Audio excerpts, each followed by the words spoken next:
laawol kisal ko laawol peewal e ɓantal. anu ko almu'jizu o ronkinɗo alkhasma inda tahaddi wa hiya almu'jiza ismu fa'ili ko inde golluɗo min alajzi almuqabili lilqudra immorde e ronkugol fewtodirgol ngol hattangol ngol ma wonande hattangol ngol oɗo no ronki oɗo no hattani wa fil qamus woni e nde ɗo deftere lugha mu'jizatu nabiyyi mu'jiza annabijo on ma u'jiza bihi alkhasmu ko hunde wonande yottingol ngol konto ha on woni ta'ul marbut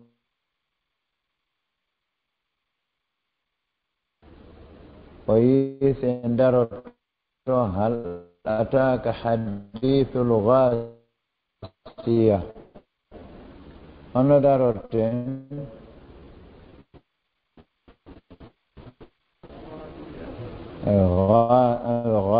هل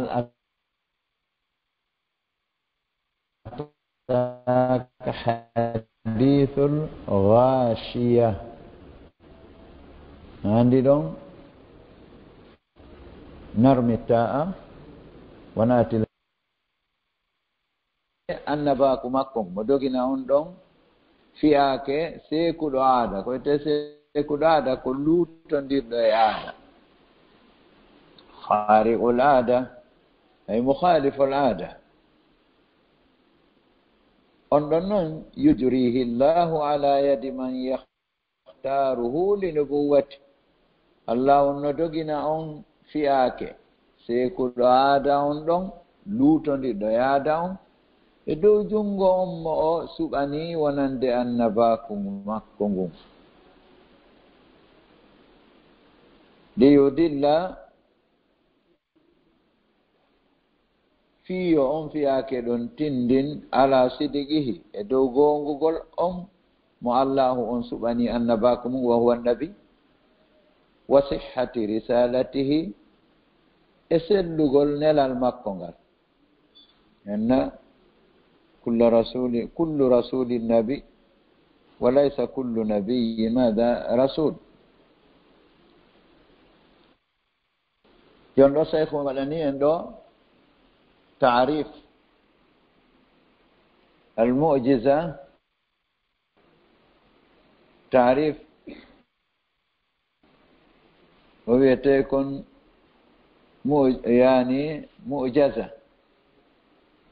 رأب دينار ومعجزات الرسل عليهم الصلاة والسلام كثيرة منها mujizaji en andi koko lundiɗi aada ko yiyete tun haawe kawasiji ronkinoji wenjidaɗo on ɗin noon mujizaji joni en andi ko wiyete mujiza ka jara kaɗen nata jande kadi firugol ɗum ɗon no wiye خارق للعادة نوي ما أوجز به الخصم هراي كونكورون كنيرا وينجدادون عند التحدي سانغاتي دون دير غونغول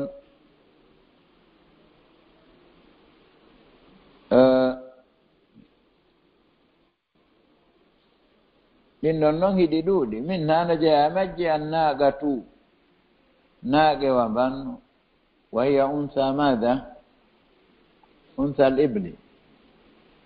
التي بناقوا أوتيها بأكنود صالح عليه السلام حجة على قومه تنبان دونجلوبا كمبا حجة كمبا دليل دويم بمكوبة انتني كتفسير القرآن baɗo ngeloba hol waɗi mo falaka jaɓude gonga ko gerawo o jaɓata wa ihya'ul mauta afan mi diwi buya fede wa qalbul asa hayyatan ayatun li Musa alayhi salam waylitugol sawru ndun boddi ɗum woni dalil aya nara wonde mande aya nara wonde dalil ɗum ɗon woni aya mu'jizan nara wonde ɓen ayatihi ta ko mu'jizati ɗum ɗon woni dalil woni mande kadi wonande annabi Musa alayhi salam ɗo kadi ala qawmi wa ibra'ul akmahi wal abrasi e sellingol neɗɗo bunɗo on ara ko jibindinaɗo e mbuman ɗan na arɗan lam yatra alayhi e on mo colɗugol bonni ɓandu mum wona waɗa toɓɓe ma wona puulijo umuman ma ɓandu ndum fof rawna serta e ɓalli yimɓe ɓen ma waɗa colɗa waɗa baade ɗum ɗon ɓuri hulɓinade ɗiɗiɗiide saaɗi hulɓini so memi bunɗon gite ɗen arta si o memi o mawlini mo ɓandu mum ndun rawnuno ndu fof woni puulijo ma colɗuno waɗi baade ndu arta ndu wontano ndu wonirnono wa ihya'ul mauta e wurnitugol mayɓe ɓen ɗiɗo tati kañum annabi Salih okka naage amban woni hujja ala qawmi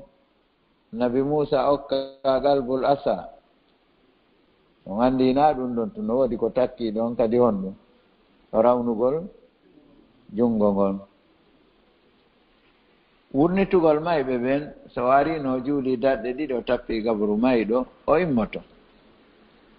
no kadi ayatu woni mande woni dalil woni hujja li Isa alayhi salam wa minha aidan mu'jizatu nabiyyina Muhammadin sallallahu alayhi wa sallam mu'jizaji woni dalilaji kawaseji annabijo sallallahu alayhi wa sallam wa hiya kathiratun taydin hidi ɗuuɗi moƴƴa noon wa adamuha ko ɓuri mawnude e mu'jizaji nelaɗon sallallahu alayhi wa sallam alqur'anul karim wa huwa almu'jizatu alkhalida alqur'anare teddunde nden alladi bayna aydina nden wonde hakkunde meɗen ɗo ɗen natadawaluhu fima baynana en jaɓodirande ɗo layla nahar wa huwa mu'jizatul khalida alquran on ko kañum woni mu'jiza luttowon allati on tahadda allahu biha aljinna wal insa on ɗon mu'jiza mo allahu on teɗori sabu muɗum jinnaji ɗin e yimɓe ɓe wa minha no jeeya kadi e mu'jizaji annabijo on sallallahu alayhi wa sallam al-isra'u wal mi'raju royrede nden ɗum woni nawrede jemma e ƴawnede ka kammu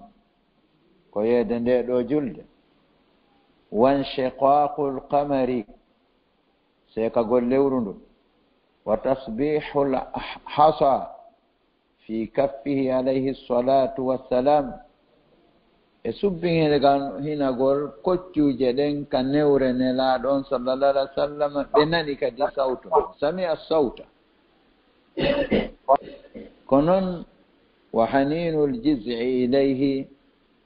e wippitagol jullere nde ɗo moƴƴinanode mimbar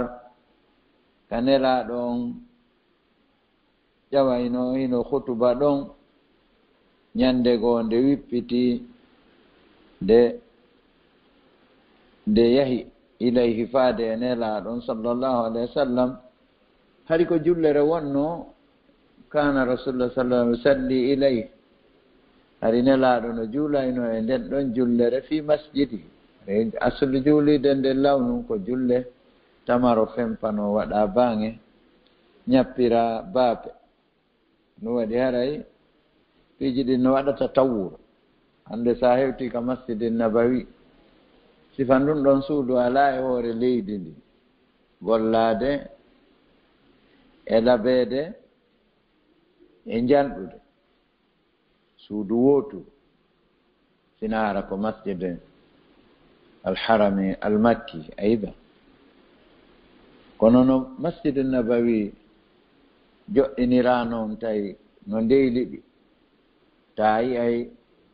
cenɗe ɗen fof andi makka ka hammuɗa o ko sengo yiyata o wata yide haram on fof no masjid nabawi ko suudu ndu andanɗa hoore ma ko quartier madina on no wonirno arano on noon ko ɗum wonti juulirde nden haray fewndo ɗo hitande kala ɓe ɓeyday sa wayri ɗo hikka woni ɗo duuɓi ɗiɗi a yahi ma hitande mano fewndo a tandeji ɗin fof ɗon ko piliyeje wonno joni fof wattanoma waadoji haray si lakkere no woodi hara ndiyan waɗan wa cuddini no sanko sakkitiɓe wido toon ɓen kadi si humpiti en tawi ko axe menen ko 2019 min wayri toon ɗum ko 2 ans yo suumaye feƴƴiɓe ɗo timmi duuɓi ɗiɗi tigi kono piiji ɗin buyi hari sansi ko on tigi accuno ko amma siɓɓe meɗen ɓaŋorɓe toon seeniɓe ɗo ko neɓaali haray si ɓe humpiti en fewndo ɗo haray Cheikh Savane en ɗo Ustad Ahmad Said ɓe yewtayi en kadi ko tata ñande o waɗi juulide nden no yaajinede lenka sharqiya wayruno ɗon hari hella baqi aɗa ley mum hari golle no fokkintina ɗon kadi ko aduna fokkintina tokkede e juulide nden ɗon yaajine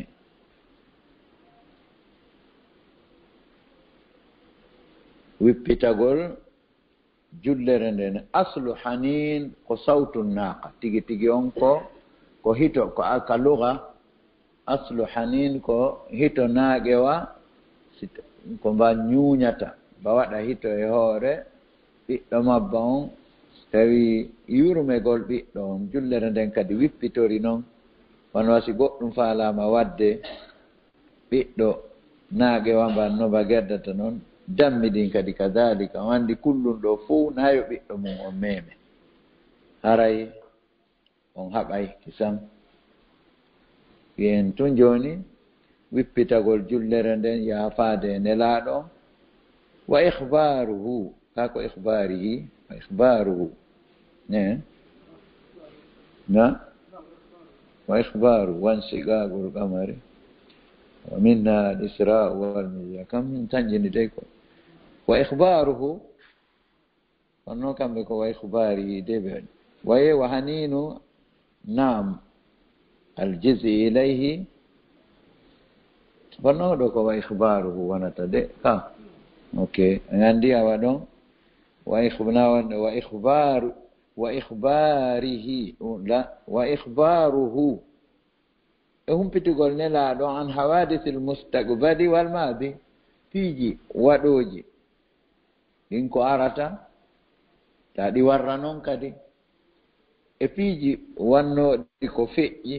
humpitata ko noon kadi ɗi wonirno wa dalailu nubuwati dalilaji annabaku ngun laysat mahsura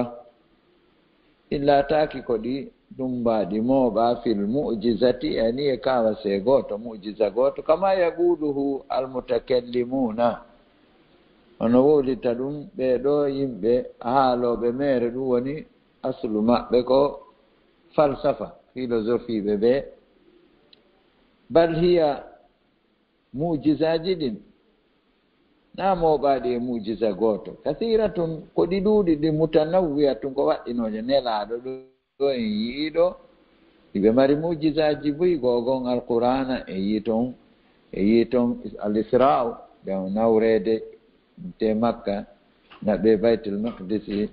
wal mi'raj icceɗon kadi yawne ka kammo sekagol lewru ndun subbihinagol koccuje ɗen pippitagol jullere nden humpitugol nelaɗon piiji waɗoji ɗin ɗi ɗuuɗi kasira mutanawwiya woni go'o ثانيا منها نجاء موجزاجي النباء إخبارهم هم بتقول بكم النباء الأمم مفتن ماجد بما سيكون مودسان أرماندلاتو بما إن مود سيكون أرماندلاتو من انتصارهم مردفول قول ما وخذلان آدائهم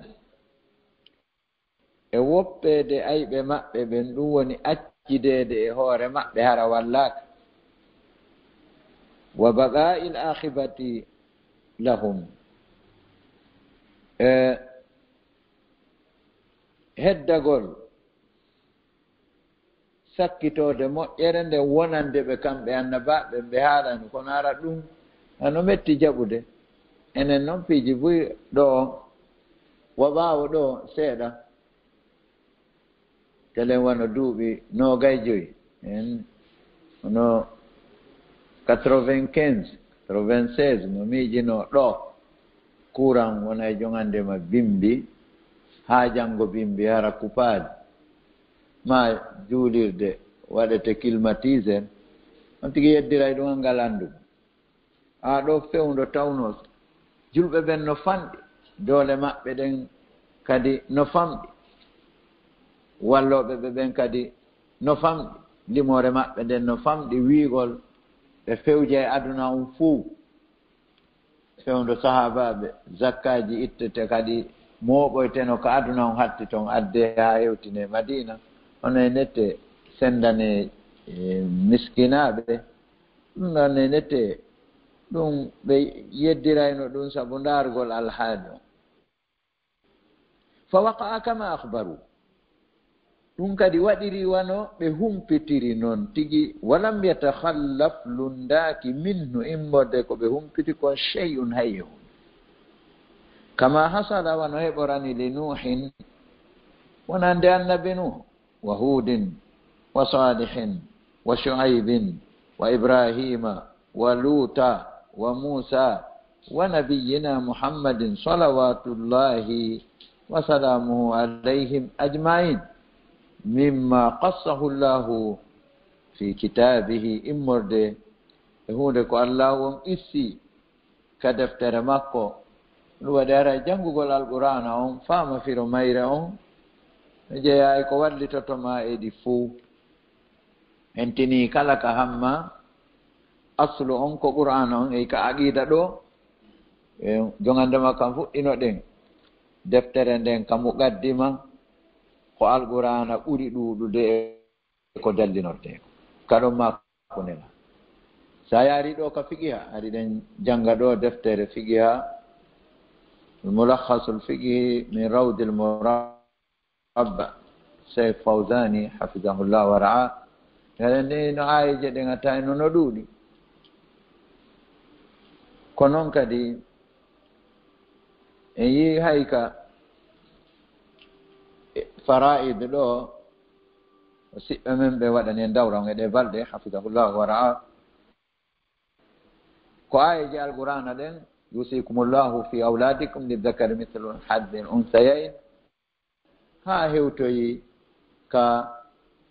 ayeje ɗen fi donɗi ndin lanni ɗon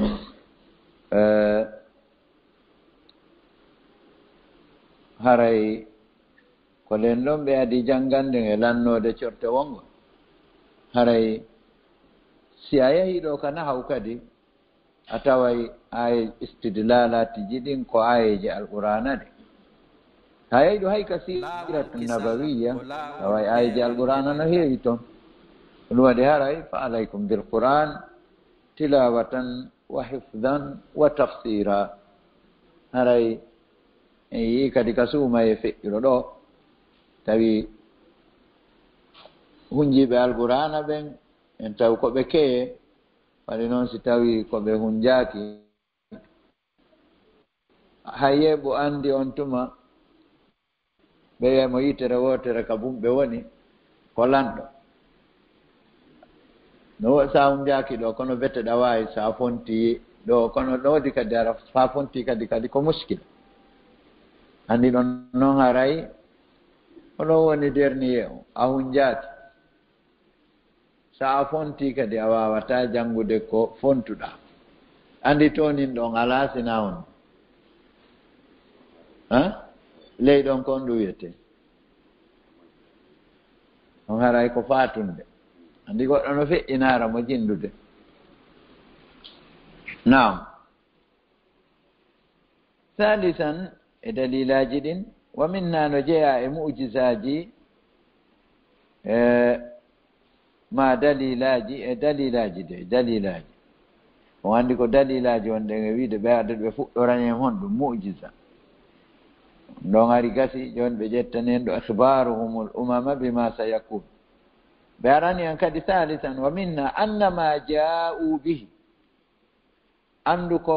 kamɓe annabaɓe ɓen ɓe addi kom min ash-shara'i wal akhbari immorde sariyaji ɗin e kumpitale ɗen ma humpitande ɗen fi ghayati l-ihkam ɗum woni hattinde e ñeñalngal wal itqani e labede nden fulɓe Sénégal ɓe na ngarɗugol ko hunde labande ha feƴƴita wa kasfi l-haqa'iqi e huncugol haqiqaji ɗin yaltinaɗi wa hadiyi l-khalqi e fewnugol tagore nden mimma yu'lamu bid-darurati immorde hunde ko hino andire lorra kam bimana feere wo ala tabi anna mislahu tabitino sifa ɗum ɗon konko tawata annabaɓen no addi la yasdur ɗum iwata fuɗɗata tubbata إلا أن عالم الناس عفوا إلا عن عالم الناس وأبرهم سيونا غاء أردو أندو دي يمببن أردو ديقو دي يمببن البر على جبين هاري وإني كو حسن الخلق وإكو إني كو فعل الخير رابعا نيون دلائل النبوة ومنها نجيا دليلاج النبأ أن الله سبحانه وتعالى يؤيدهم تأييدا مستمرا هم سنبنا به سنبنا دي جوك كندير وقد علم قمدي أندام من سنته سبحانه إمر دي سنة الله ونإله والمكو سبحانه وتعالى أنه نكنك الله لا يؤيد الكذاب وسنبنتان رهيو دفنقول بمثل ما يؤيد به الصادقة صفهون لكو أسنبني تسبمود نقلقون قلون بل هنا سنبنقولتم لا بد فير وعلى ناكو أسنبنتام كنتم بل هنا بلنكو انتقال من كلام إلى كلام آخر وفي عبارة أخرى وإبتال ما قبله وإثبات ما بعده بل ونا أنقل سمدنقل متندي لا بد في رواء على أن يفتضح الكذاب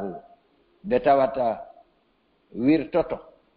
نتو هيو دو فينو غنغول سورتو فينو ويهوري الله نونو جايكو بوري ماونو وقد يمهله الله ثم يهلكه الله نواي مننو دي accamodon o fena o toña o waɗa boneji ha heewa allahu on mbawu ɗum nde nennimo halkoyamo firawna waɗuno ko faala khamisan e dalilaji annabaku ngu wa minha nojea e dalilaji annabakum gon anna tariqatahum tabitino lawol maɓɓe ngol wahidatun ko goto fima ya'muruna bihi min ibadatillahi hunde ko ɓe yamirta e muɗum immorde e dewal allahu on wal amali bi ta'atihi e gollugol ngol ma gollirgol sabu ɗoftare makko nden gollugol ngol e ɗoftare makko kanko Allah wat tasdiqi bil yawmil akhir e gongingol ñalande sakkitinde nden wal imani gomɗigol ngol bi jami'il kutubi war rusuli dendangal defte ɗen e nelaɓe fala yumkinu newata ko khuruju wahidin way ɗon ɓe masi wahidun ka tini ɗon on yon noon sella fala yumkinu khuruju wahidin minhum newata ko yaltugol goto immorde maɓɓe amma tafagu alayga e hunde ko ɓe fotti e dow muɗum fahum kamɓe yusaddiqu mutaakhiruhum mutaqaddimahum kamɓe annabaɓe hino gongina sakkitiɗo maɓɓe on adiɗo maɓɓe on wa yubashiru muqaddimuhum e mutaqaddimuhum yafe wa yubashiru mutaqaddimuhum bi mutaakhirihim hino weltinira attiɗo maɓɓe on sakkitoro maɓɓe on kama bashara almasihu wono weltinirno annabi isa alayhi salam wa man qablahu e ɓen annabaɓe attinoɓe mo bi muhammadin sallllahu alih wa sallam sa yiltitike suratu saffi a taway ɗum no waali ɗon ha ñande allah roni leydi ndin no jange ɗo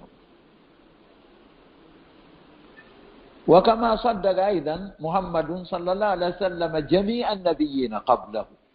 wono gonginiri kadi no annabijo meɗen muhammad sallllahu alih wa sallam dendagal annabaɓen ko atti jeegon e sakkitoro on e darsu men on wa min dalaili nubuwa no jeeya e dalilaji annabaku ngon ta'yidullahi lil anbiya sembingol allahu on wonande annabaɓen faqad ulima gomɗi andama min sunnatillahi immorde sunna allahu on ɗum woni laawol makko ngol wa adatihi e wowi makko kanko allahu annahu no kanko subhanahu la yu'ayyidu al-kadhaba bimithli ma yu'ayyidu bihi as-sadiqa kama aslafna ɗum ɗon en ala e neɓude ɗon o sembinirta ɗum ko sunna allah tabaraka wa taala e wowi makko o sembinirta neɗɗo heewuɗo fenugol ngol neɗɗo fenowo on hattirde fenowo on eme sifa ko o sembinirta ɗum neɗɗo gonguɗo bal yafdahu allahu on hino wirta alkadhaba yani neɗɗo hewuɗo fenugol ngol onno andi yaftadihu on ko fenowo on tigi wirtanto hoore mum amma noon ɗo bal yafdahu alkadhaba allahu on wirtay neɗɗo hewuɗo fenugol ngol wala yansuruhu o wallatamo kanko allah o wallata neɗɗo fenowo o wirtay mo kadi bal hina angal wallugol mo ngol tum bal hina wirtugol mo ngol la budda an yuhlikahu feere wo ala nde o halkatamo surtout so o woni tooñowo wa ida nasara malikan jente moƴƴa en yiyay ɗo joni awa ɓaɓe karamokoɓe hiɓe wayiwa ɓe wahayu tippoto e mum wa ida nasara malikan dhaliman musallita si allahu on walli lanɗo tooñowo e hoore tooña makko ɗe wurtiɗo e hoore yimɓe ɓen hino tooñaɓe fa huwa andu on lanɗo ɗon lam yadda'i nubuwata aray o nodditaki ko annabijo wa lam yakdib alayhi o fenaali kadi e hoore e allah tabaraka wa taala o wi'i kanko kadi ko annabajo o nodditaki ko annabaku ngo o fenaali e dow imma allah tabaraka wa taala ma annabajo mo o neli o bal huwa kanko zalimun ko tooñowo ani الظلم كما إني كما يوتي في موضوع الظلم بين الظلم كطريق مهلك ما سلكه أحد فنجا wo toñe ɗen ko laawol halakuye ko otoruttu halakuye on nangaligol laawol hay e gooto sina o halkoto ma naataali e ngol ɗon laawol e otorut wiyeten laawol tooñe azulmu tariqu mahlaki tooñe ɗen ko laawol halakuye ma salakahu ahadun fanaja hay gooto naataali e ngol laawol ɗon o dañi yiɗo bal sikoni goonga huwa kanko neɗɗo on lanɗo tooñowo wallaaɗo ɗum o wallama ko tooñowo ko o wurtiiɗe hoore yimɓe ɓe mo waɗa ko faala kono ɓaawo nodditaaki ko annabi o fenaali e dow Allah o wii Allahu on tabaraka ma o fenaali e dow annabaajo Allah on haray bal huwa kanko zalimun ko o tooñowo sallatahu llahu ala zalimin mislihi andi ɗon ɓen mislihi deftere men nde mase ɗen mbuyi goono nawni de ko o tooñowo est ce que ɗon heeɗi walla on ɗanaaki ka a ndaare moƴƴade bindi mo bal huwa kanko lanɗon zalimun ko o tooñowo sallatahu llahu Allah wurtimo ala zalimin mislihi on faamiɗo ceerno e dow tooñowo waaɗo no o wayi andi imma tooñi hoore andi tooñidirgol yimɓe andi si lanɗo woniɗa no tooña ɓe laami ɓen lamɓe mi laama ɓen kadi no tooñidirde en jattidiray leyɗe en wujjidiray en wonay sabu goɗɗo perda place mum goɗɗo perda suudu mum goɗɗo sooda tumbere leydi nde o itti mbuuɗi makko o soodi goɗɗo ona sabu o perda nden ma o uytane nden ma ɗum ono nete o jatte nden ma o yeeya nden goɗɗo goo mawdi tigi tigi onon tigi on andi ɗo haqiqa tan yewtere sey kon ɗo ko waaɓe zalimun sallatahu llah ala zalimin mislihi kama qala taala on Allah to ɗo wiire suratul an'am kadhalika ko wani nuwalli ba'da zalimina ba'da woni sibi wani wano saudi ɓen ko waliyul amri min lamminirta yoga e tooñoɓe ɓen ba'dan yoga e tooñoɓen kadi ƴetta tooñowo ɓe lammina e hoore tooñoɓe ɓe gerda bima kanu yaksibun tañi ɗum ɗo woɗɗa on ka walla ayna Cheikh Fawzani ha hande o meeɗa Salama Said noga na onon kadi Moussa Samba ɓaɗon ƴeewa piiji ɗin kadi on nani ka Cheikh Fawzani yalti mamlaka mi meeɗa nande mi nanani ha hande Cheikh Fawzani ka yalti Saudi wodi karamokoɓe buyi arɓe ha Dakar ɗo Cheikh Soudaysi yeehi Abidjan kanko e salliɓe ka hara Makka e ministre ɓe 95 Cheikh Soudaysi ari balɗe joyi imo Abidjan ko négocie hitande waɗa si ɓe new hitande karamokoɓe ɓen no dogude doctorat ji no wadde leteddiya tawa Allah waɗi o seeni kono mi meeɗa nande sakkono Cheikh Fawzani arka min ga ha gaynita woɓɓe sowdomo goɗɗo kono an andi joni ɗo du'agol ngol ɗo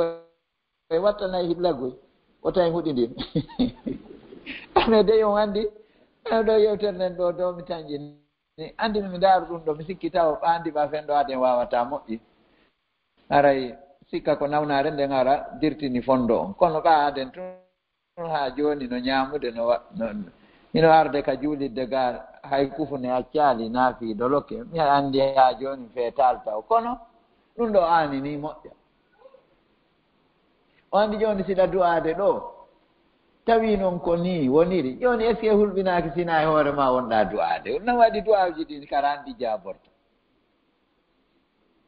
bi khilafi man qala lutodiri e on wiiɗo inna allaha arsalahu on andi jaka lanɗo jaka tanko memaɗi geɓe Allah ɗin ara wiyatake tooñowo haqiqa ɗade o waye ɓe innida ɗo waye ɓe innide ko tooñowo kono o wiyatake haray tooñe makko ɗen haray na feƴƴitude par ce que ko ɓe inni ko ida nasara malikan zaliman musallitan kono madama kanko onnene walam yadda innubuwa ɗo kadi bi khilafi man qala inna allaha arsalahu wa huwa kadibun on ɗon ko fenude ngol konngol فهذا أولو ويدو الله نديمو لا يؤيده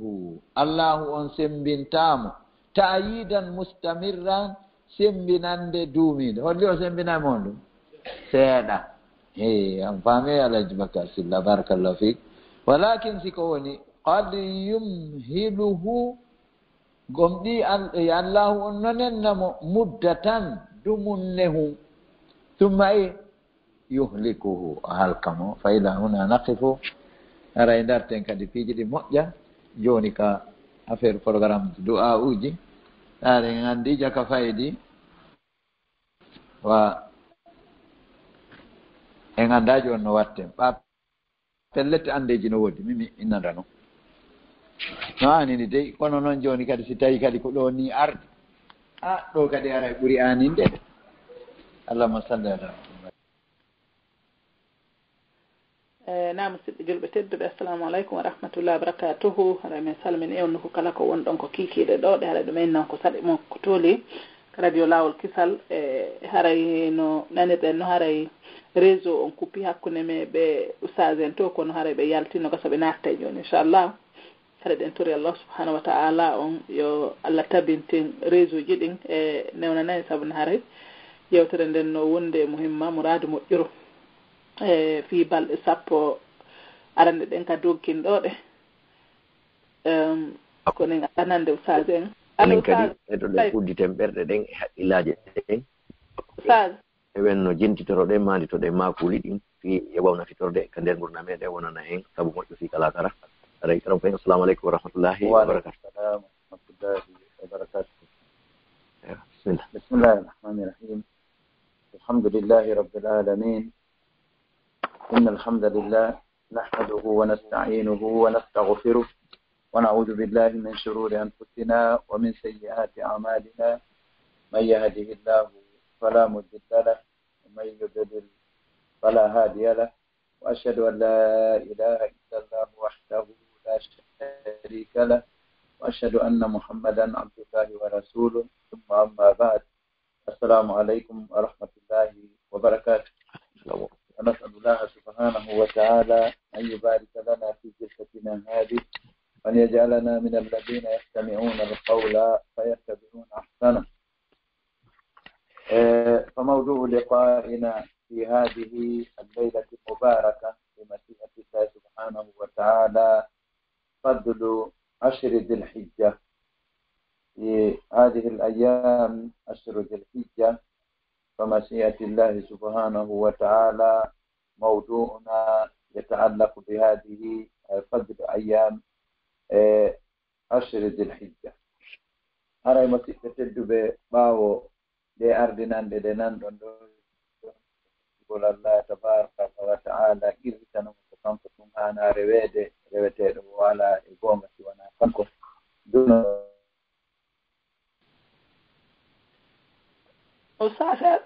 assalamu aleykum musidɓe julɓe ndungu ngu ari kamen nani hari ɗum ɗo wayri seeɗa kono yontere hannde ligne ɗin ala jaɓude few aɗa ɗumen yaafini muraadu moƴƴiro ɓe yalti ka ligne ga kadi ɗe nganndi nun ɗum ɗon haray soñjaɓe muraadu moƴƴiro tawi hara sono kala ɓe yalti toon haɗa ala nanade kadi kono ɗo ko en habbo muñoɗen sabuna ko nafoore nde wonɗen daarude inchallah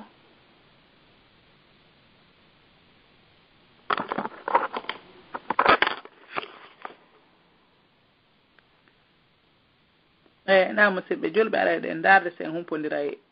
ndaare maɓɓe inchallah min arta e ɗon joni so Allah jaɓi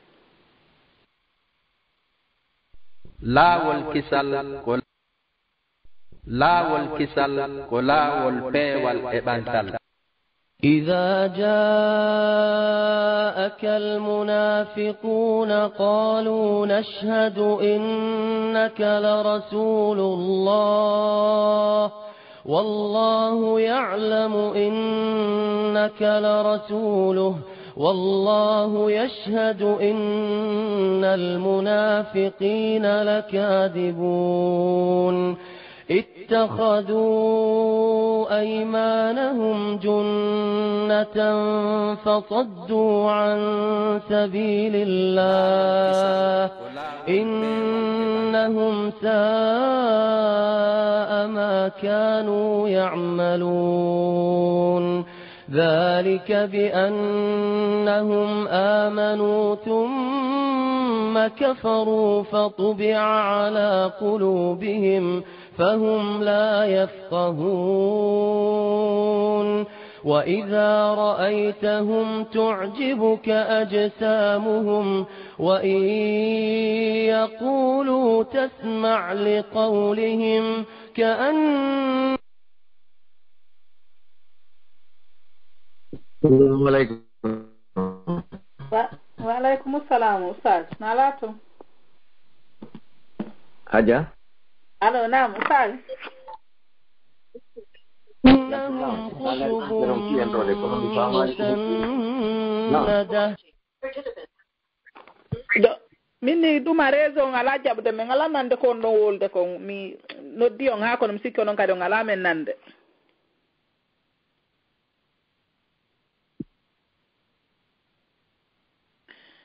Allo? No, min haɗi mi oya ko mata Aliou jonni mi information on ɗon nande joni No nanade kono iɗaka présentation minen ngaari min ngala nande joni min ɗo men nande kono iɗaka présentation anaali hunde minen nga. Ok, la joni wimi la joni wimi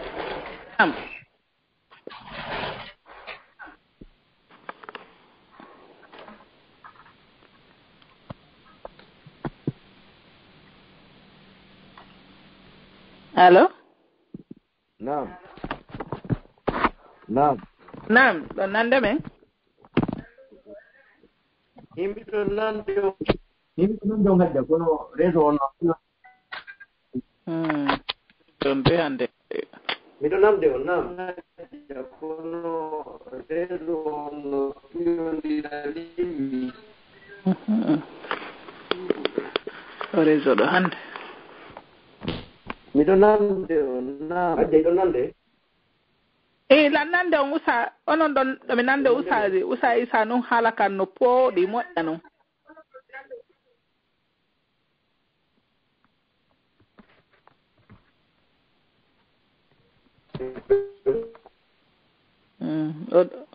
hadde ɗon nande nam usaji minni min lan nande on kono haala mon kan no pooɗi moƴƴa no ngala nanade moƴƴa nande men bismillahi rahmani rahim alhamdulillahi rabbil alamin wassalatu wassalamu ala rasulillah wa ba'd assalamu aleykum wa rahmatullahi wa barakatuh ara wiɗen musidɓe tedduɓe yaafo ɗon aɗa yi ko woni e fulɓe kon ana wiɗen ko fadlu ayami ashre dil hijja ɓural balɗe sappo araneɗen e jomi yimɓe o janngo o faɗɗi janngo haa ñannde julde inchallahu ko fii ɓural nde ɗo balɗe wonɗen e yewtude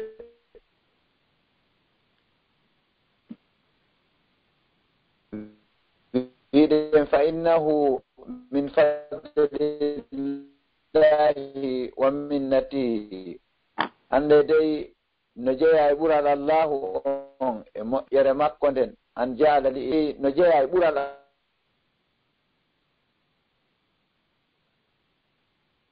yani teretiji ɗi ɓe yeeɗumta ɗum no marsa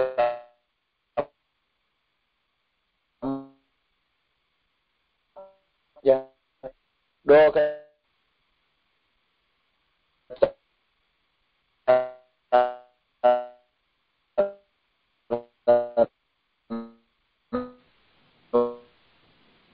assalamu aleykum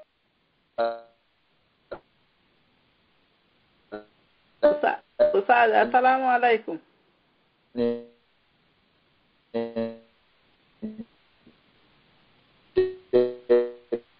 tiji kabaraji duubulto no fo wonɗen nanirde noon so ɓe hannde haɗa ligne ɗin ɗi kelɗa hay seeɗa nani ala nanade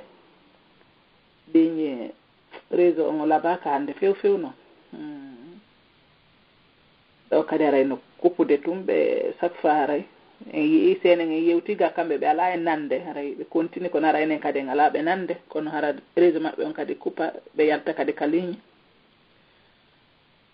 hara ɗen wawi habbade kadi ɓe essayata kadi ko nde wotere darten so tawi kadi hara réseau on ala ɗum annade haray ɗum en ala feere goo hannde kadi inchallah en falano noon jentade e nafoore koni kon e ɗum ɗo kono joni ɗen habbi inchallah noon tigi awa assalamu aleykum haɗa joni ɗo ɗe ɓe continalde en ɗon nde nani ka fadlu ɗo continue inchallah bismillahi rahmani rahim wiɗen haray ɓural ɗe ɗo balɗe sappo fadlu asri dil hijja فقد ورد في فضلها أدلة من الكتاب والسنة منها أولا قال تعالى والفجر وليال عشر هذا دليل جلدي إما لك دفتر الله وأنك سنة نلا صلى الله عليه وسلم في قرآن ديدو بل السبو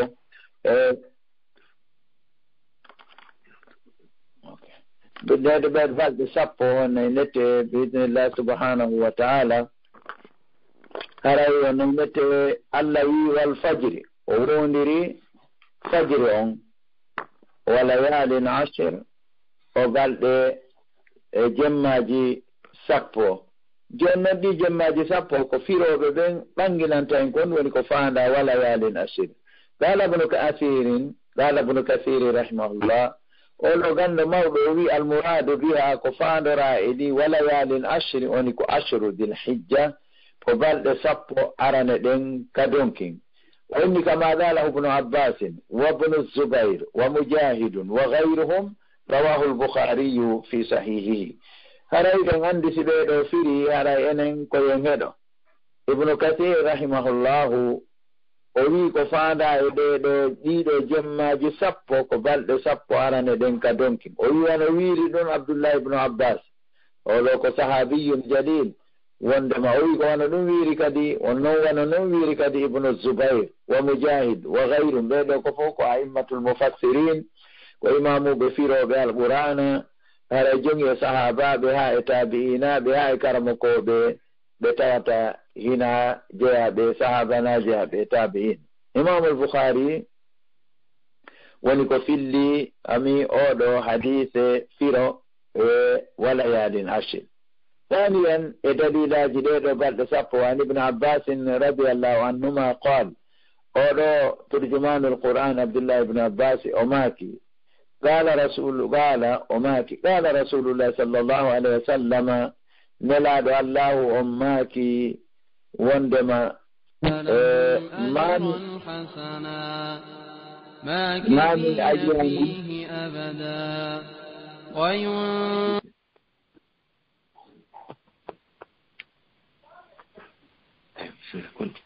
ما من أيام حديث عبد الله بن عباس رضي الله عنهما وماكي نلاد الله ماكي صلى الله عليه وسلم ما من أيام على إن يلاد العمل الصالح قل مؤذن فيهن إذن دم بلد إذن دم يلاد أحب نبرا إلى الله فادي اللهم من هذه الأيام العشرة هاي تدي بلد سب على إن يلاد دم فو هتان دم فو tawata golle moƴƴe nder ɗen ɗo ñalaaɗe no ɓura yiɗeede faade allahu on haa yewtiɗe ɗo balɗe sappo e jantoto golleji haanaɗi waɗeede ɗin leyɗo seeɗa qaalu sahaba en ɓe maaki walal jihadu fi sabilillah hay jihadu fi sabilillahi ɓe yi'uno kamɓe alaa ko heɓata baraji ka allah tabarakata heɓa visa yaagol aljanna heña haa yewti ƴettugol aala daroda e keefeero fiino islamu on darora hari ɓe yi'a ɗum ɗo ko ɗum si ɓe wi'aali wala salatu wala sawmu wala alhajju wala zakatu ɓeni wala jihadu fi sabilillah hay jihadi fi sabilillah kamɓe ari ala ko teddi e maɓɓe ko ɓe yiino ɓuri moƴƴude ko julɗo watta weltina allah tabaraka wa taala do sowa baraji makko ɗin duubula moƴƴereji makko ɗin haa hewti waɗugol jihadi nelaɗo maaki walal jihadu fi sabilillah hay jihadi fi sabilillah hewtata ko golle moƴƴe e nder ɗeɗo balɗe 10 illa rajulun siwana gorko faraja bi nafsihi o yaltida e hoore makko wa malihi e jawdi makko ndin falam yarje o ruttodaali hara min dhalika immorde wonki makko kin e jawdi makko ndin bi shay'in hay hunde rawahu al-Bukhari imam Bukhari woni ko filli hadith on ɗo kadi ɓe maaki sina hara ko gorko yalti ƴettuɗo jawdi mum ndin fop e wonki makko kin o yalta e honno ɗaɓɓoygol amiyani waɗoygol jihaadi o waɗoya jihaadi haa jawdi ko naɓori kon fop o dépensa ton fo haalan o wonki makko kin kadi o ware jawdi ndin artaali wonki kin artaali ko oɗo tun fotata e golluɗo golle moƴƴe nder ɗeɗo balɗe 10 ɗon ɗo ko dalil ɗimmo on o ɗiɗo fof ko wonɗi ka sahih al-Bukhari hadiseje ɗen ɗiɗi noon hadise firuɗo wala yalin ashrin e aya on ko aya al-Qur'an tati e dalilaji ɗin qala ta'ala allahu towɗo on wi'i wa yadhkuru isma allahi fi ayyamin ma'lumat قال ابن كثير أيام العشر قال ابن كثير أيام العشر خري كأن لويد سبحانه وتعالى ويذكر اسم الله في أيام معلومات هبه جنتو عند الله إن يلا دي أنداد وعند أيام معدودات نوكا كامل أيام معلومات نوكا كامل صيام أيام معلومات وعشر ذي الحجة صيام أيام معدودات كأيام التشريق هراي سيهوري ويام أيام معلومات إذا جنتو إن ده الله ينالا ده أنداد دن دونكو بال سابو أراني دن كدونكي صيام أيام معدودات هراي دونكو أيام التشريق كبال إتاتي باو جلدر bimbi julde bimbiti julde bimbititi julde we ñande 10 e go'o donkin e 10 e ɗiɗi e 10 e tati jonnon oɗo wigo ɓe janto inde allah e ɗeɗo ñalaɗe andaɗe qala ibnu kathir qala ibnu abbasin abdullah ibnu abbasi turjumanul qur'an o wi oɗo sahabiyun jalil woni ayyamul ashri ko balɗe 10 ɗe ibnu kathir kadi wi ko balɗe 10 arane ɗen ka donkin nayi e dalilaji yowitiɗe e ɗeɗo balɗe 10 donkin e arane ɗen an ibn umar radiallahu anhuma qala rasulullahi sallallahu alaihi wasallam e gama abdullah ibnu umar radiallahu anhuma oɗo ko sahabiyun ibnu sahabiyin jalilan haray onno kadi o maaki nelaɗo allah maaki sallallahu alaihi wasallam ma min ayyamin ala e ñalaɗe ɗe a'zamu ɓurɗe mawnude inda allahi ka allah subhanahu seniɗo laaɓuɗo wala ahabbu wona kadi ɓura wala ahabbu wona ɓurayɗe ɓuraɗe yiɗede ka makko kanko subhanahu wa ilayhi faade makko kanko allahu on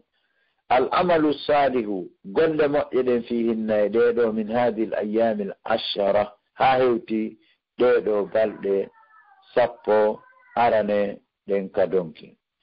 fasiru ɗuɗɗine fihinna e majje ɓe wolanen ɗo ko watte min at-tahlil immorde wigol la ilaha illa allah والتكبير يقول الله أكبر والتحميد يقول الحمد لله رواه الإمام أحمد في مسنده خامسا جريون دليلاج أورال ديدو بعد سبو عراني قال سعيد بن جبير رحمه الله قال كرمكوجو يتيد سعيد بن جبير رحمه الله وهو الذي روى حديث ابن عباس السابق قال لون في الليل حديث عبد الله بن عباس أتنودون إذا دخلت الأشهر سناتي بل سبو أراني دونكين دن اجتهد اجتهادا وتنة تنار حتى ما يكاد حتى وتهن نتي توتا قبتتاك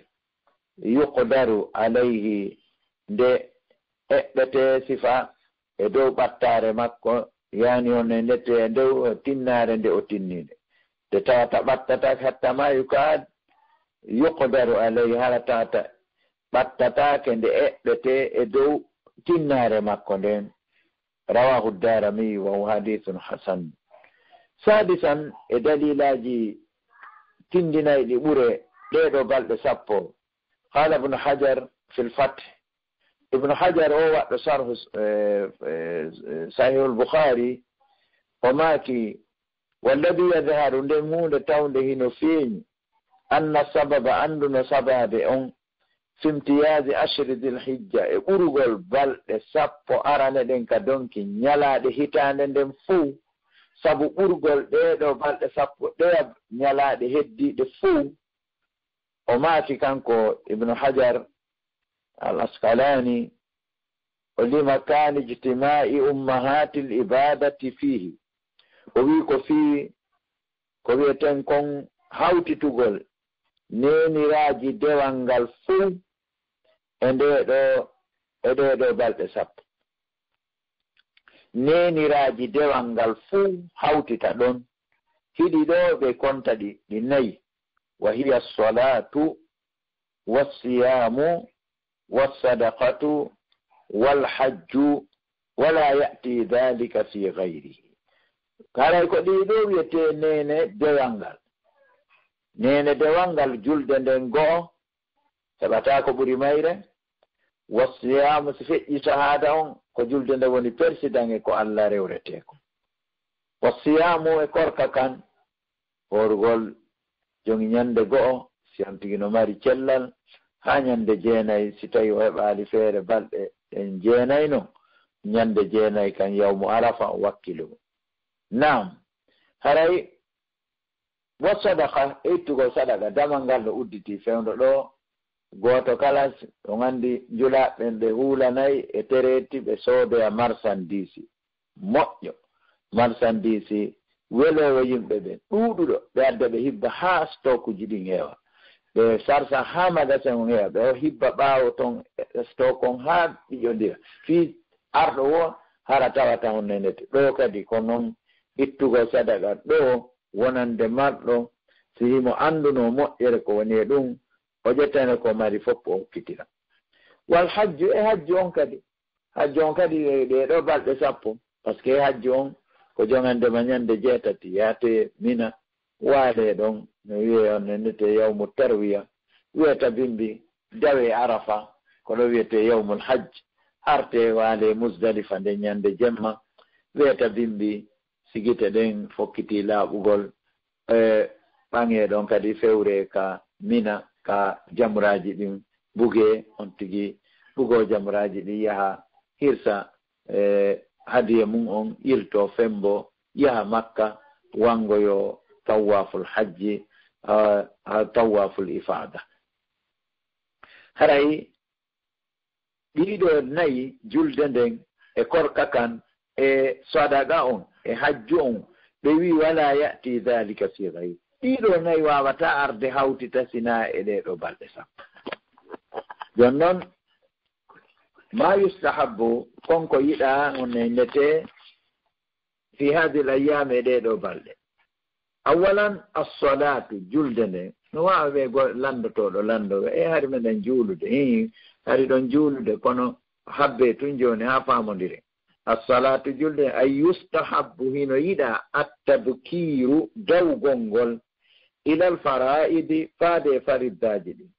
wal iktari e ɗuɗɗingol ngol minan nawafili immorde nafiloji so wi ɗum ɗo fa innaha no julde nde min afdalil qurbati ko jala jeyande e ko ɓuri mawnude ko ɓattorteɗi Allah ɗi so jani si wiyama julde nden ena si ari en ala e juulude hankima heccanki waɗi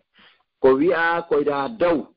joni si tawi hari an a yahi wonde na darne joni yaha atto darnede waɗa naafi ɗuɗɗina naafiloji ɗin surtout naafiloji toɗɗaɗi ɗi wano ko wiyete kon sunanu rawatib sunnaji tawɗi no rewnodiri e julde nden julde faridda nden ɗum woni nayi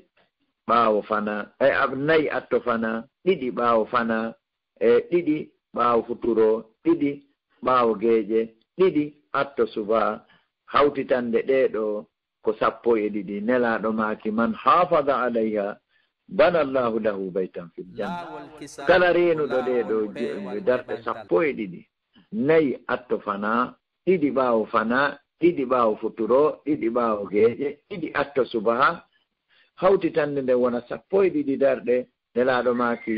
a reenuɗo e ɗeɗo reenugolɗe man hafada alayha ko bala kala duumiɗo e waɗugolɗe Allahu bana Allahu lahu baytan fil janna Allah manaymo suudu ka aljanna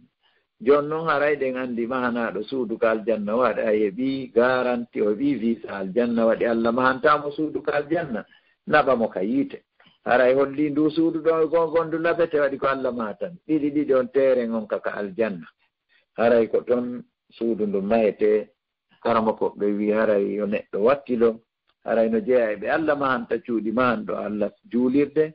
man bana lillahi masjidan saghiran kana wa kabiran bana Allahu lahu baytan fil janna man hafaza ala hada hatayn hadihi yani arrak'at 12 raka'a darɗe 12 ɗeɗo kadi Allah mahana on tigi ɗeɗo ɗiɗo no jeeya ɓe Allah mahanta cuuɗi ka aljanna jon noon dewgol faliddaji julde nden dawa fiya heɓo saffa yeeso waɗana ɗuɗɗina naafiloji ɗi nde imamu no wiya Allahu akbar tawa hiɗa ka nder julde nde imamu no wiya Allahu akbar tawa hiɗa ka saffewol an kadi haranaya ar tawta habbirango harminirgo nde no waɗe tawa hiɗa ka nder julde hara hiɗa ka nder saffewol ila wonde imamu rawa Thawbanun radiyallahu anhu oɗo ka sahabajo wiyeteɗo Thawban oɗo on nete o fillike qala o maaki oɗo wiyeteɗo Thawban o maaki sami'tu rasulallahi sallallahu alayhi wa sallam yaqul alayka bi kasrati sujud no defima ɗuɗɗingol sujudu on fa innaka no an la tasjud lillahi sajdatan illa rafa'aka Allahu biha daraja wa hatta anka biha khatiya rawahu Muslim فهذا عام في كل وقت وفي هذه الأيام آكد أني كان كثوبان وننين لعد الله أنه ماك صلى الله عليه وسلم وندما ندسما أنجياد الله إنغو سجود ونند الله ودي أسجنتا الله سجدير ووتر سوى الله بانتران تسابندن سجدير ma Allah ɓantirte sabu nden sujudere ɗon daraja wa hatta o ɗum woni o fukka o itta anka ga e ma biha sabu nden sujudere ɗon khatiya so kala sujudere nde sujjuɗa Allah waɗante ɗon piiji ɗi gogon o ɓantane daraja ɗiɗi on o fukkane bakkatu goto ma gopol gotol ɗum ɗo noon haray musidɓe tedduɓe wakkilagol awa haytina ɓeyni o ɗum ɗo noon ko huuɓituɗum e kala waɓutu kono e nder ɗe balɗe 10 ɗo no tenti saniyan e ko yiɗa waɗede kon e nder ɗe balɗe 10 ɗo asiyamu ko hoorugol ngol lidukhuli fi natugol korka kam fil amali saliha e golleji moƴƴiɗin fa an hunayda tabni khalidin an imra'atihi an ba'di azwaji nabiyi sallallahu alaihi wa sallam qala meɗen continue. Assalamu alaikum. Wa alaikum salam. En jetti. Thaniyan ɗimmon ɗon ko yiɗa kon e nder ɗeɗo balɗe 10 asiyamu korka kan li dukhulihi fi natugol korka kan fil ayami saliha fi saliha e golleji moƴƴiɗin e nder ɗeɗo balɗe 10 arande donki wa anayda tabni khalidin e gama e oɗo sahabajo an imra'atihi o itti e sonnajo makko on an ba'di azwaji nabiyyi ga e yoga e sonnaɓe annabijo sallallahu alaihi wa sallam qalat one nete o sonnaɓe nelaɗo ɓen goɗɗo e maɓɓe maaki kana rasulullahi ɓeɗo no ɓuri yimɓe ɓen fof andude ko nelaɗo ane laatinoke nelaɗon sallallahu alaihi wa sallam yasumu tis'a dhil hijja nelaɗo no hoorayno e 9 sabbordu donki e jeenayi donki yafe jeenayi donki yasumu tis'atil hijja ɓe hoorayno jeenayi donki balɗe sappo arane ɗen haray ñande goo ha ñande arafa wa yawmu ashura e ñande sappo jombende wa 3 ayyamin min kulli shahrin e balɗe tati immorde kala lewru ko faanda ɗon ko ayyamul bid rawahu ahmad wa abu dawud والنسائي وغيرهم من أئمة الحديث. قال الإمام النووي بماكي عن صوم أيام العشر غاي هور قال دي بل سبو أراني دو جن يندق وانيندي أواجيني أنه مستحب استحبابا شديدا لنن كو يدا دو يدان دي سبتن هراي كدي نجيا kadi e ko yiɗa kon e nder ɗe balɗe sappo ɗo التكبير والتهليل والتحميد حبر قنقل يقول الله أكبر والتهليل يقول لا إله إلا الله والتحميد يقول الحمد لله لما ورد في حديث ابن عمر السابق هري لما ورد في حديث ابن عمر السابق هناك جدي حديث عمر بن حديث عبد الله بن عمر السابق أتنودون كاو ماكدون فأكثروا فيهن من التهليل والتكبير والتحميد هراي إني اندردو بل سابو إمورد يقول لا إله إلا الله الله أكبر والحمد لله وقال لمسجد تدندا تاو Hunayda ibn Khalid an imraati e yiɗo ko sahabaji jangiɗo juuɗe ɓeygu mum en andi sonnaɓe kadi no mari ɓural kamɓe kadi si ɓe jangi kadi kanko sonnajo moodi makko filli hadis on itti e makko kanko kadi sonnajo on o itti e sonnaɓe nelaɗo ɓen holli ɗo jangimɓe ɓen wo oɗa jangi e juuɗe sonnaɓe nelaɗo ɓen o ari o jangini moodi makko no janginde yimɓe ɓe waɗi so fillanoki ɗo en famatano ɗum ɗo haray hurugol balɗe jeenayi yani sawmu yani tis'atil hijja hurugol jeenayi julɗamiyon nduɗo on nenete donki sunno oɗo ko Hunayda ibn Khalid itti ɗum ɗo e sonnajo makko haray enen duhiɓe ɓen hana mawnintinade accon haqqe en hana townitade si sonnama ɓurima tun alluwal ƴettu deftere nden ɓattoɗamo ɓa so heɓi ɗo to ala oto pelle so fokkiti Madina hay si ala e saɓire o wiya e yaada a ƴaway kisan joɗɗaraɗa du oɗon hayoto ɗo kadi si hawri tawi wimo ɓurma janngude wakkilo jannga e juuɗe makko faamugol diina kan ɗum ko waajiba e maɗa ɗum wiyaka ko be e oɗo siko pay kum janngu siko sonnajo janngu hara ko ɗum falno ɓanginde e oɗo hadise sonna ɓen hara no nette na waccugol ɓe kono ko goonga on mi haali ɗo waɗi noon ko ɓe inni ko an Hunayda ibn Khalidin an imra'atihi an ba'di azwaji nabi sallallahu alaihi wasallam holli ɗo gandal ngal fof koye sonnaɓe tun iwi Hunayda itti e sonna mum sonna makko itti e sonnaɓe nelaɗo ɓen holli ɗo haray ittaɓe mum ɓen fof oɗa janngoyi e juuɗe sonnaɓe nelaɗo ɓen yoga e sonnaɓe nelaɗo ɓen o kanko kadi ari o janngini moodi makko kan no jannginde en fewndo ɗo naam arten ka ɓural ko yiɗa kon ko ɓura yiɗede kon e nder ɗeɗo balɗe sappo wiɗen ɗuɗɗingol wiigol la ilaha illallah allahu akbar walhamdulillah naam haray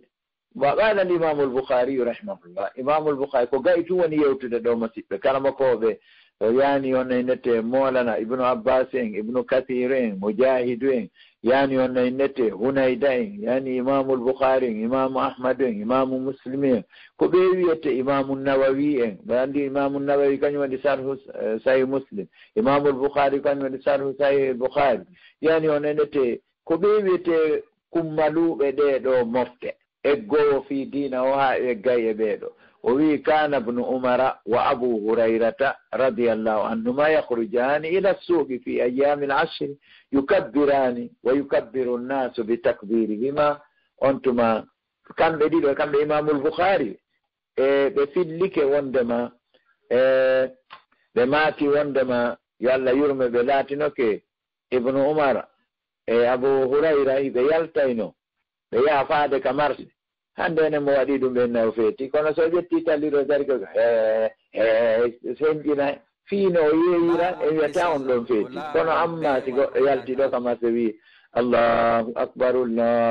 la ilaha illa Allah Allahu akbar walillahi alhamd kono wadi o do kadi ko fetu beni o jogiiɗo tali ɗon gooto nanta mo haata ɗon ñallalngal fuu dilla taliru ndun sino o yeeyira abari maako e hina abari ɗum ɗon haray yani diina kan hannde woni hersiraka ɓe yalta fi ayyamil ashri ɓe yaltayno e nder ɗe balɗe sappo ɗo yukabbirani hiɓe wiya Allahu akbar la ilaha illallah Allahu akbar walillahi alhamd wa yukabbiru an-nas bi takbirihim yimɓe ɓen habbira jokka habbirago maɓɓe wa qala kanko imam al-Bukhari aidan o maki wa kana umaru natinaka umaru radiyallahu anhu yukabbiru fi gubbati ari ɓe habbirayno ka sooro maɓɓe bimina ka mina juulidde mina sayna umar no marno ɗon sooro ɓe habbirayno ɗon fa yasma'uhu ahlul masjid nanayno nde jani hara kanko imo ka sooro yimɓe ɓen no ka nder juulidde o habbira himo towno hito kami ka ɓubba makko ɗum woni sooro makko imo dow ton o habbira yimɓe ɓen nana fa yasma'uhu ahlul masjid nana habbirango makko ngon kanko sayna umar yimɓe juulidde nden fa yukabbiruna kamɓe kadi ɓe habbira si ɓe habbiri hitongo joni kamɓe ɓe nani hito sayna umar ngon ɓe habbira si ɓe habbiri kamɓe kadi wa yukabbiru ahlus al aswaqi luumoji wonɗi ɗin marseji wonɗi ɗin kamina fof habbira hatta tartajja minan takbira ha iida mina fof habbirago wa kana ibnu umar yukabbiru be mina tilka al ayyam abdullah ibnu umar hino habbirayno kadi kamina yani edi ɗo ñalaɗe wa khalfa salawati e ɓaawo julɗe ɗen wa ala firashihi haray tigi tigi on ɗum ɗo no hani ka habbire joni aren ka siyahu at-takbir mbaadi ma tafodeji habbirango ngon façon ji no noneji no habbirirte no haray warada fiha iddatu siyahin joli e habbirango ngon yani kabbe joyi e kabbirali ɗi limoreji ɗuɗuɗi ma mbaadiji ɗuɗuɗi noneji ɗuɗuɗi no habbirirta marwiyatun ɗi fof ko fillaɗi ani sahaba eggude sahabaɓe nelaɗo Allah wattaɓe ina e jokkuɓe ɓen ɗo bimana taalibaɓe nelaɗo ɓen wa sahaba ɗum ko sahaba e taalibaɓe sahabaɓe ɗum woni taabi inayi min haɗa jea e mbaadiji habbirirteɗi ɗin go Allahu akbar kabira habbira laabi tati wiya yaka sakkitode kabira Allahu akbar kabira naam ɗi menete ɗo ko go ba ɗum woni ɗiɗi Allahu akbar la ilaha illa Allah Allahu akbar walillahi alhamd o ɗo ɓurete gollitirede ano ka meɗen ga Allahu akbar la ilaha illa Allah wallahu akbar walillahi alhamd o ɗo woni ɗimmo on tammo on e o ɗo ko serti wo ɗo ko Allahu akbar ji ɗin ko ɗiɗi o ɗo ko tati Allahu akbar la ilaha illa Allah wallahu akbar walillahi alhamd ɗimmo on e tammo on ko serti wo ko Allahu akbar ɗimmo on ko ɗiɗi arani ɗo ko aranu ɗo arani ɗin ko ɗi tati haray rabi an no jeeya kadi ko yiɗade ɗo balɗe siyamu yawmi arafa horugol ñande arafa yani yata'akkadu sawmu yawmi arafa hino tenta horugol yawmu arafa lima sabata an fi ko joli ga e nelaɗon sallallahu alaihi wa sallam annahu qala ɓe maaki an sawmi yawmi arafa ga e horugol yawmu arafa ɓe maaki anin nabi sallallahu alaihi wa sallam annahu qala qala abu qatada o wi annahu qala ahtasibu ala allahi miɗo sikki ka allahu an yukaffira sanata allati qablahu والسنة التي بعده رواه مسلم. ولكن من كان في عرفة ونوضك عرفة أي حاجا كو حجو وإنه لا يستحب له الصيام. لذلك كل دين سنادين لأن النبي صلى الله عليه وسلم وقف بعرفة مفطرا نلاد كدري عرفة ريبتج. أما إنهم بولا توم بنكو إنهم يهو ورغل يوم عرفة هي فاي بكا توجي هيتاند ko atti yawmaro hitande ɓaawo yani duuɓi ɗiɗi hitande atto ñalande hitande ɓaawo ñalande nden haray joni minute sappo aren ka layyaji kadi tanjini ɗum ɗon kadi kadi ko muhimmum jiddan kadi ɗum ɗon kadi no naati e ɗe ɗo balɗe sappo waɗi ko ñande sappo layyete ñande julde haray ɗo ɗe ngeli moƴƴereji heewɗi no e ɗiɗo layyaji waɗi noon saɗinede layya on taho ko ñentingo sunna nabi ibrahima alayhi salam ko kamɓe wiyete imamul muwahhidin kamɓe sanna ibrahima alayhi salam ɓe yamir ɓe hoyɗuno ɓe yamira yo ɓe hirsu ɓiɗɗo maɓɓe andi enen hande ɗo si sodoygol nagge ma dammo satti e ma hirsugol goɗɗo wiyanoma hirsu ɓiɗɗo mo o jaɓi andi si enen e ɓe en darodoyi peesugol bagasi moƴƴereji haray no hersini tan haragol takkuma Allah wattitirano wayne wa fadaynahu bi dhibhin adim sa ndaari suratu safat a taway ɗum no waali ɗo haray hande jama on no teddini fi boobo ɓuri fi layya yani denna bo no teddina nda hay dammol kol tum ko defete kon heɓay dammi goɗɗo andaje maaro soodete nebban soode awa nendete basalle soode yani tamati lobodiya soode ji soode yani lacciri surtine foññe defe yani ndappa kaaba mbaƴƴu iji fof defe ɗum ɗo taw na haala da dam kono joni ɗiɗo fof ɗum goɗɗo anna konti dammi jeluno tawti noon dammol hirsako ko ɓiɓɓe ɓen ne wawa ka pake sukkallanci ka suudu kala ko sawdu ndu yaaɗa ɓikkoy koye a sikka ɗuɓaya ka kawte adda tawa ɓen ɗo fof ko ɗon ɓe fof hirsanama a hirsi e siraɓe ma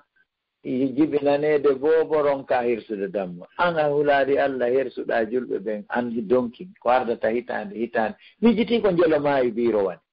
sa ayi banu adama ƴoyre sa holli andi kon ƴoyɗo ko ɗaytuɗo ha haaju mum feewi wona ƴoƴuɗo ha haaju mum boni ƴoƴuɗo ha haaju mum boni ko ɗayɗo kontete ay jooɗiɗo ha sifa ɗi moƴƴereji aroji ko laawotoɗi waɗi si woni ɗo ha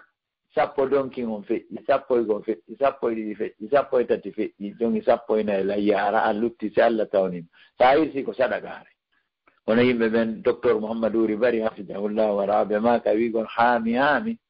roninayi ninse andi haami ndaara haami ƴeewa haami darto haami yaaɗo haami arta ɗo ko ɗon wo haamataɗo wiya haami ɗon ha ronoya ninse haami ko gandoye maaki haray karmakoɓe men mawɓe hafidahullah Allah reenuɓe tabintina ɓe ɓoyna ɓe hakkunde meɗen cugalal moolanagal meɗen ka dina kamɓe e dimmoɓe maɓɓe en Cheikh Aboubacar Diar en Cheikh Oumarou Bari en Cheikh Amadou Sow en e koynaɓe Cheikh Alpha Ahmadou Bari en koynaɓe ɗo e sukaɓe meɗen wakkiliɓe janggi ha towi allujana docteur Makka en docteur onne Sita en ko nandi docteur onne Alpha en Mada Alpha en ko nandi tata sifa ɓeɗo onne nete docteur onne nete oɗo onno Ibrahima Tano en ɓeɗo fof hande ko kummaluɓe ko fanɗuɓe ka duuɓi wono ko moko baɓe ka gandal docteur Makka en haray ɓeɗo ko jeeyaɓe teddinɓe leñol meɗen ngol waɗi kala jaɓɓuɗo gandal o teddini leñol makko ngol kala ɗaɓɓuɗo jawdi kadi o teddini leñol makko ngol waɗi pellet gando e jooma jawdi ko hammi wo ko senoreɗo sentoreɗo ɗum ko pilasi lelli o ɓen ɗon heɓay ka wona wakkiloɗen janggen wonnete wasen dawa e bimbi ɗakkiloɗen kadi rewen Allah golliren ko jannguɗen kon wakkiloɗen ɗaɓɓiren mbuuɗi kadi wasen lutta e aduna ɗo waɗi e yika donkin ɗo ko bara suuma e feƴƴi ko ɓurata heɓude baraji ko mbuuɗi huntingo man fattara sa'iman falahu mithlu ajri hi haray huntinɗo horuɗo wo haray mo wawi mari baraji sifa baraji on min ghayra an yanqusa min ajrara uitantawe yoni si awri uitanay no horu ɗon o andi goto jaɓatano huntinede min to mi jaɓata si mi andino ko korka an sendeten mi ɗaɓɓanay no hoore an komi huntora kono kawiyaɗo min ghayri an yanqusa min ajri ko tawata hara uitata baraji huntina ɗon ɗon kadi yaagol umrakol no landi mbuɗi yaagol onnoynete hajju no landi mbuɗi hirsugol layya no landi mbuɗi ɗono a jooɗi kadi a fuyɗa a alaa gollude a yuunda a woni waɗgol tun embouteillage kasare yo andi kala makkoɓe meɗen mawɓe mo jeyma docteur Mouhamadouri Bari ɓe maaka ni e wo sartiji wonnanamin tunanidi ɓe wonugol kasare ɗo ko ɗi nayi wo sina ɗum hara han a tooñi wonugol ɗo gogo on tawa ko a lanɗo waway wurude kasare si tawi a wuuray ɗo taɗa fowti ɗa teddi a jeyete ɗiɗo sartiji nayi goto e majji timmirte gogo on taw wona lanɗo waway wurude kasare ɗo waɗi ko lanɗo naam ɗimmetel mum gando kadi kala janga siko arabu janguɗa siko français janguɗa siko anglais janguɗa a waway wurude kasare ɗo tawa a tampali tawa hiɗa teddi ɗa fowti tati e sartiji wurugol kasa jomirawo metiye ɗum ɓuri ɗuɗude waɗo wallino karo minisi e moƴƴino bafe ñappo cuuɗi kalo étage suuderi yo nenete wattowo otoje mécanicien tigi yo modi chauffeur kala jom métier waway wurde kasade waɗi jaman wata wurde e ɓawma kanko ko be ɓe haton jina e makko hande ɗo ɗaɓɓa plomberie janngo miɗo ɗaɓɓa électricien faɗɗi janngo miɗo ɗaɓɓa karole faɗɗi janngo miɗo ɗaɓɓa honnaynete awa honnaynete minisier miɗo ɗaɓɓa honnaynete o ha ɗo e suudu ndu lannu ko noon kadi siko otowal ɗo miɗo ɗaɓɓa ɗo mécanicien miɗo ɗaɓɓa toileri miɗo ɗaɓɓa ɗum e ɗum on noon kadi ɗo kadi chauffeur kadi ɗo feede ala no ɗayaade ɗo hannde ɗayaade ɗo janngo ka nder saare ga ɗum noon kadi haray honnaynete tippinoygol marchandise addugol fof wonnete be ɗaɓɓa joni ɗon kadi chauffeur koye noone teela men yoni kala métieji ɗin suudowo men waɗi noon kande ka meɗen ɗo hoolare ala moyɗa wono suuda janɗe ɓande wonno jama ina ɗum alano ko waɗi bafe janɗe ka julɓe woni joni noon haray ɗum ɗo ɓe maaki joom métier woni tati nayi jami joom manankum marɗo manankum kadi on tigi waway wuurde ɗo kanko kadi on nete tawa hara kadi o sooda o yeyta hara noon wiɗen jooma manankum de harana jindoɓe maaka ɓen haray ɗo kadi e yiiɗo si awri tawi a habbike hitande kala ko ya nelde wonen noon lagine ɗo ko ƴoyre wuddendi woodi waɗi si ɓiɓɓe ma no jibinanaɗa o a hirsanaymo dammo amba a dammi ɗiɗi yilto kadi honno e nette honno e woɓɓe no mari sonnaɓe ɗiɗo maɗo no sonnaɓe tan fof no jiidade moƴƴa honno e nette Allah waɗu barke e geɗaɓe ɓe honno fewn ɗo kam ɓiɓɓe Allah hokkoren ko neyle kono ɗum kan Allah arsikijama haray honno e nette yon noon honno e nette tawti ɗon ko defete e ko yarete ñaamete e ko yarete ɗum ɗo fof a sooda honno e nette woɓɓe yoɓana siɓɓe ma paasi ɓe ara kadi ɓe tawe denna bo yoɓanaɓe kadi ɓe hoota ɗum ɗo fof honno e nette an ronkana Allah dammol e jonki ma on jeɗɗote kafum ma on nayo kafum ma on jogu kafum ma on jeego kafum moodi nagge honno ene ɗum ɗum haray ko noon e añalngol hoore mum baraji haray wakkiloɗe yandi awa tigi tigi on jama on waɗa layyaji ɗin hawnaki hannde ɓen accayi seeɗa faalaɓe landitade ko yowiti e ɗeɗo balɗe wonade on anndi min naami waɗo naami mufti ko docteur en woni waɗoɓe fatwaɓe kono fii ko yowiti e mawdu on goy ko fii asru dil hijja on sa yalti e ɗon mi ala jabaɗe haray fii e layya on kañum maati on e nette iidi on kadi ngappiten ɗon seeɗa to jonniten on e nette waɗu toon ko minute je le 10 ok haray ɗo tigi tigi on ko mawdu on ko naɓeten ɗo ko ɗe ngeɗɗo ɗo minute 5 on e nette ko ɗum ɗo googo on tawo on e nette iidi on iɗen anndi iidi on ko jeeya ɗum e sunna yandi sonnaɓe wakkiloɓe seeno hara defugo rigara ɓuranaali ɓe yaagol iidi ko noon kono e nette kadi wano buuseriɓe ko nanditata e sifa ɗum ɓen kande fof no yaha iidi ɓe soppa lando ko kilojel faalaɗa jon noon haray ɗon kadi par ce que ɓe inni kono anden iidi on tigi ɓe inni ليس العيد لمن لبس الجديد ولكن العيد لمن حسناته تزيد لا تاكي إيدي أنكو ونني كو أمبرني لو كسدين تم كونو إيدي أنكو ونني كو أم أندان دا هورما ينو يمودين نبيدو جون يا هاي ne way jonnitude jama on kalim ɓe landi to ko yowiti bin tentina de wona fatuwaji landagol ɗo programme ji fi dese fi ngeygoli fi ko wimina fatuwa moni wadde ko jaabagol ko yowiti e mawdu momi waɗi o gonɗum fadlu ashri dhil hijja e fi julde fi iidi o nam Adja assalamu aleykum warahmatullah Adja nam Oustaz aleykum salam wa rahmatullah aywa joni ɗo faala hoɗnente layi en daaru ɗon e nder 5 minutes si lande woodi adduɓe ko yowiti e mawdu on ɗo ko mbay haray no gasa faamuli ɗin no ɓurɗi kono si kuppita on ma ko haray ko embere komi naati ka internet si appliquegol 4G on ndaaren si on ɗon gollay minute aji ɗin ko muuti ɗum inchallah ok na probléme inchallah haray Oustaz on jarama balande on ko ɓuuri moƴƴude haray jama julɓe tedduɓe haray on nani koɓe maaki kon haray kala marɗo landal ko yowiti e mawdu on ɗo fi sappo dunki on ɗo ɗe haray no wawi wadde star 61 ko ɗum étoile 60 inchallah ɓe jabano en tawi noon ɓe mara lande ɗum ɗon ɓen haray hay so ɓe waɗali inchallah haray ko gotoni ko ari ɗo nudditana ɓen ɗon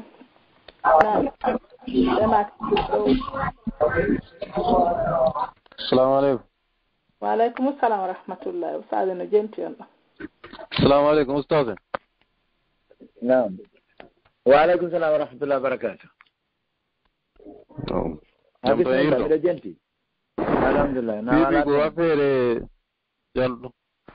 Afere ɗum sappo donki on ko ɗum yiɗi faamude ko naafugol ngol ɓuri moƴƴude ka ko jantagol subhanallahi on ɓuri moƴƴude walla ko watta honde jomum fotta ɗum wadde andi e yo fi naafugol ngol naafugol ngol ko ɗum ɗon e kala moƴƴere ko jemma on ɓuri moƴƴude ka ko ñalawma ko darde jelu jomum hani julde ko fappo nenete ñalla si wiyama yawmu haray laylananaati ka wiyama ñallal ko 24 heures on faami ɗon haray siko masalan siko goɗɗo o gollirta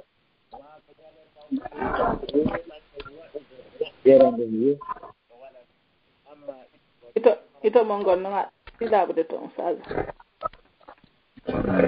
inchallah nani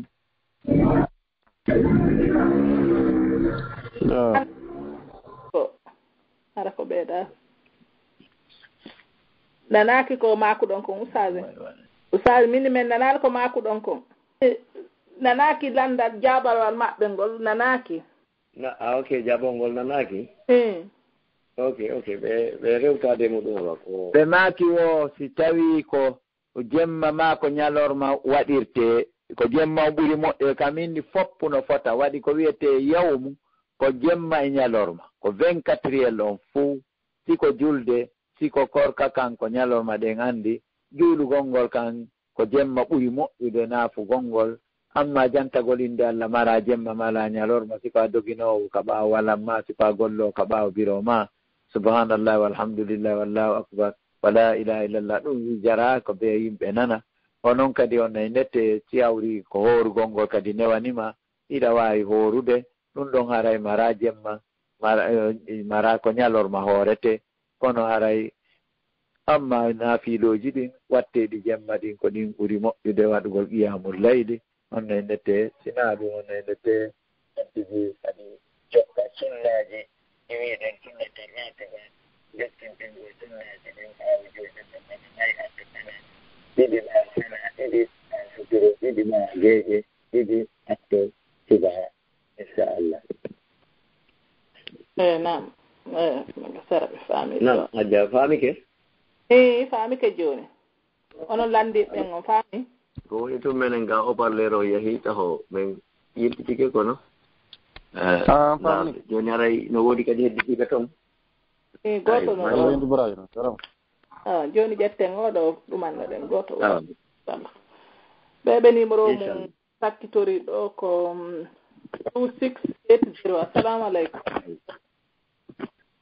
Waaleykum salam wa rahmatullahi wa barakatuh. Nala to majjini. Jento alhamdulillah. Ustade no jenti on ɗo. Assalamu aleykum Ustade. Wa aleykum salam wa rahmatullahi wa barakatuh. Bismillah Dieng. Awna. Yalla ɗon ko ɓuri moƴƴude yewtande waɗa noon joddi a janna faaminamen. Amin. Amin amin. Lewru ɗum anndugo siko janngo ɓa woɓɓe no yeɗɗon defi anndugo lewru ɗum siko janngo wonta goo e siko faɗɗi janngo wara ko ɗum ɗum faala faamude. On jaaraama. Assalamu aleykum wa rahmatullahi wa barakatuh. Jooni habboto aray habboto haa weeta par ce que ɗo wawata jandi ko menen komin ɓurata yii ko si tawi waɓutuuji ɗin fuɗɗike juulde ka haramba mi ndaara iqra haray on e nette ɗum ko wano 9h wano 25 ɓe to juulde fana on haray ko noon mi ndaarata si mi profita mi annda on tigi tun haray a luttude kooƴe inchallah waɗa ko yetto baɓɓe ngara o dawali wancide café o habbo haa si ñalli seeɗa on tuma on e nette o annda si tawi ɓa ɗum ɗo haton jinayi waalidugol e annuye wano suumay ko anndi ko suumay ɓuri sattude ɗum ɗon ka be fala budda min tabiyite anniya waalidugol amma ɗo sino faala koye 10 heures annduɗa a jogitike ɗon lanni inchallah haray janngo si hawri kadi on tigi faamaali haa ɗum annike tawa faam o continuoya ɗon mbayna suumaye ni inchallah o nani jaaraama albarka yalla heɓon ko ɓuri moƴƴude waɗa joddi a janna. assalamu aleykum. waaleykum salam barakatu. Naam har ko ɓeɗo tun waɗunoɗo fi landeɗen joni haray ok awa hadde albarka joni haray ko ɗum wiɗen ɓe darande kadi somen aro on so Allah jaaɓi no Allah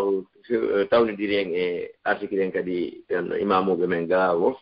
e ndaray gasoyeɓe seenade waɗana yewtere inchallah haray men salmini bolon gam toon e musidal meɗen wawɓe natude jento haray meɗen yaafino kadi retal wata saabu ko sayiji men ɗin ɗumanni woni e ƴawde seeɗa 10 o futuro salminte ko ɗum addi alhaali o donc haray kadi ko watti ɗon auditeur ɓe yerɓe wawano fadade ɓen kadi en fellidira e maɓɓe e Allah sikono en jentodagol e maɓɓe darfu naam musidɓe julɓe tedduɓe haray ɗo ligne on kupiɗo kono ɓay haray koko waynodiral ɗo inchallahu haray joni en wawi hattude ɗo inchallahu haray yontere hannde kadi haray ɗen wonde karamokoɓe meɗen go bi isnillah tawi ko ɗum Allah subahana taala o muuyi